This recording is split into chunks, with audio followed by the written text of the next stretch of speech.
So for this project, I'm going to be making a family crest for my father. I'm going to start with a picture of our family crest here, and I'm going to get it ready for burning. So that's where we're going to start. So you'll see me starting here with the original. First thing I have to do is desaturate it because I'm not going to burn the color. So I'm going to bump up the contrast a little bit, but now I'm going to unify all the colors because they're kind of blurry because it's a JPEG.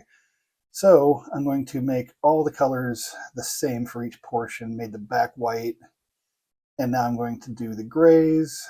That's part of the middle blues there, and the reds, and then, yeah, now I'm going to grab the blue leaves on the side and make sure I have all these copied. There's some lighter colors in here too, so above the hat here, some blues. Make sure all of these are done up. This will paint the butt right there. That's the top. I think I got all of them, and we'll just fill that with one unanimous color. And let's do the yellows next. These are the yellow portions here down the tassels. Get these going. Leave. Oh yeah, the rivets. These are annoying. Dot, dot, dot. Right. Follow those with the same color there. I think that's just about okay. So let's just get rid of the background now. So we're just going to burn just the part we want, save it off as a PNG, and that should be good to go. Now what I want to burn this on is going to be this shield, which is about 12 by 16, but it's got this bevel on it. So the actual size that it's going to burn is about 9 inches by about 14 available, but I'm only going to be able to do up to 13. So I'm going to put it in the middle of the shield, and then that will fit just fine in the middle here.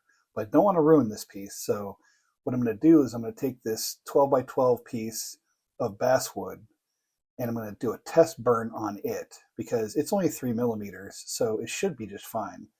And then that way, by putting it on there, I can see what the burn looks like before I put it on the actual piece of wood.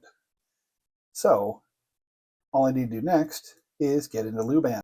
So the first thing I'm going to have to do in Luban is change my machine settings from the 40 watt to the 10 watt laser, which will make it restart. Then we'll start a new 3-axis project. I'm going to set this to about 230 wide and 300 tall. That's like 9 by 12. Then we'll import the graphic that we chose, that we just made, and I'm going to make that a little bit bigger just so it kind of fills the space, which looks great. All right. Create a toolpath for that. We're going to go with dot filled engraving. I'm going to lower that interval down to a 0.12. I found it works better that way. And my laser power, I'm going to bump it up to 75%. Save that off. Generate the G code, which is what the laser uses to burn with. This can take a hot second to go through. And that is the file there. Always looks like junk on the screen. Nope, that's going to be a solid 7 hours of burning. That's lovely. All right, we'll just go ahead and export that, and we'll see you over at the machine. So what you'll see me doing here is loading up the file that we copied onto the flash drive. Here it is on the screen. We copied into memory. Sometimes takes a second based on the size of it.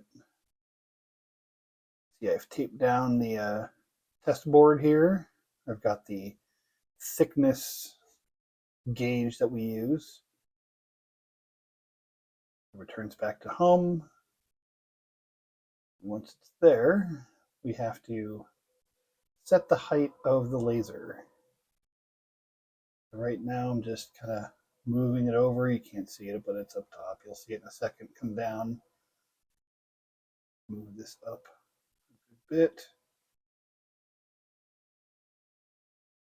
This is oftentimes can be a little arduous because you want it to be in the middle. And You can find the middle using a dot.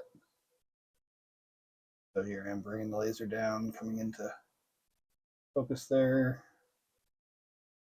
You got to use this little piece of paper and you just wiggle it back and forth until it buckles. You see it buckle there, go one step back up, and then that's actually calibrated. They say use this is me finding the middle, it gives you a little dot to move around.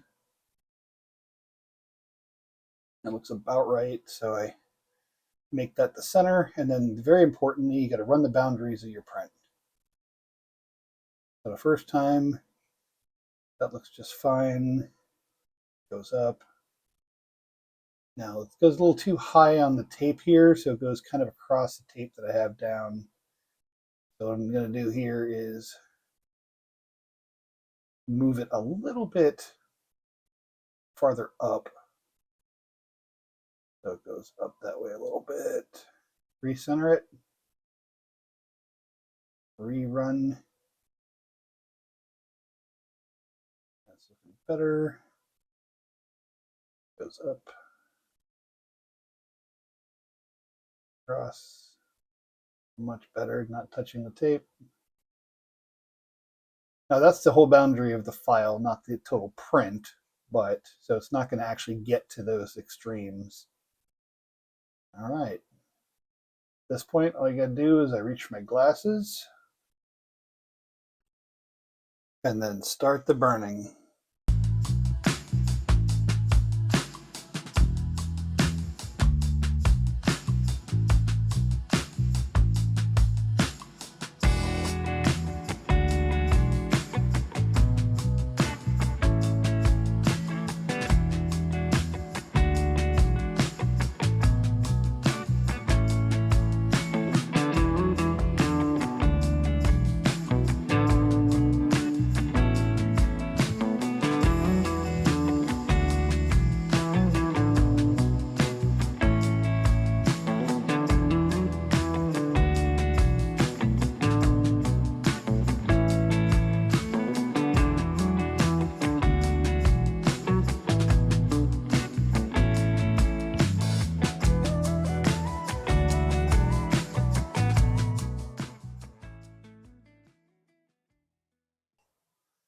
So as you can see here, the burn came out pretty good.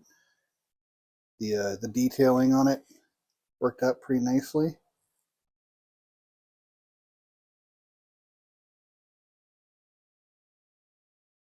A little dark in the tree there, but I think if I bump it down to about 68%, it'd be a little better on there. But otherwise, I'm pretty happy with the end result. And now all we got to do is put the shield on and burn that. So in the last minute, I decided to call on Audible.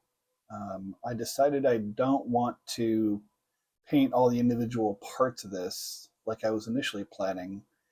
So instead, I'm going to use what I call an acrylic wash. And it's just using acrylic paint to dye the wood. And it usually comes out pretty good. I've done it several times. So what you're going to need to get is a small shot cup. I can get these from Dollar Tree. And you just put a little bit of water in there, just like that. And then what I like to do is then I'll grab some acrylic paint. Now I've decided to go with this sage green. It's a pearl sage green. And it's because it's green. It's, Irish, Kane, back, history. I think it'll look pretty good with that. So you just put a little bit in there, and you can just either wipe it on lightly like this with a water based, or you can just take it right out of the bottle and you can just squirt it right on. And you're just kind of rubbing it into the wood at this point. Now, I plan on doing this before I burn the shield because you can see that it kind of lightens the wood, and I don't want that to happen. And if you do this and let it dry and then burn it, it comes out really nice and vibrant. So this one's for me, so I'm not that concerned about it.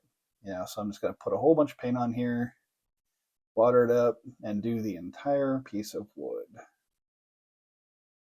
It doesn't matter, the coverage. because you're just going to wipe it off anyway. So just get it all on there. Now, if you want it darker, you can do this in multiple layers, and you can just make it darker and darker until you like it. I'm just putting on the one layer here, obviously. Let's get it all wiped down. Some of the grains popping through with the stain. You see at the bottom by the E and the Kane kind of popping darker at that point. So, and that's okay, because anything you do, it's the character of the wood. So don't stress it too hard. The next thing to do is to pre-treat the shield wood. So let's get that going.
All right, let's get to burning this shield. Now that it's dry and it's completely good to go, we will start applying the burn to it. It's important to note that when you do this, there are some toxic fumes that do occur, so you want it well ventilated, or just don't be in the room while it's going on. So let's just watch until this is done and go from there.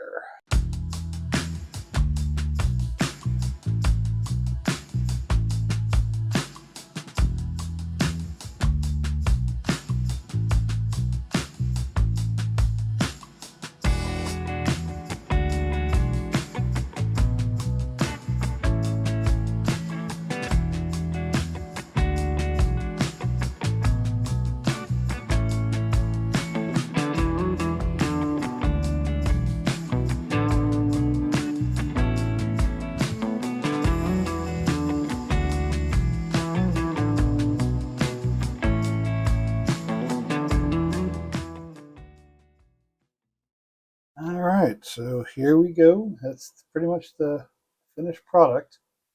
Turned out pretty all right. Nice clear burns. You see I cleared up that tree so it's not too dark anymore. It matches everything else. And yeah, it's all burned and greened and centered. I even checked the point under the word Kane. It lines up with the point of the shield. So yeah. Thank you for watching and subscribe for more.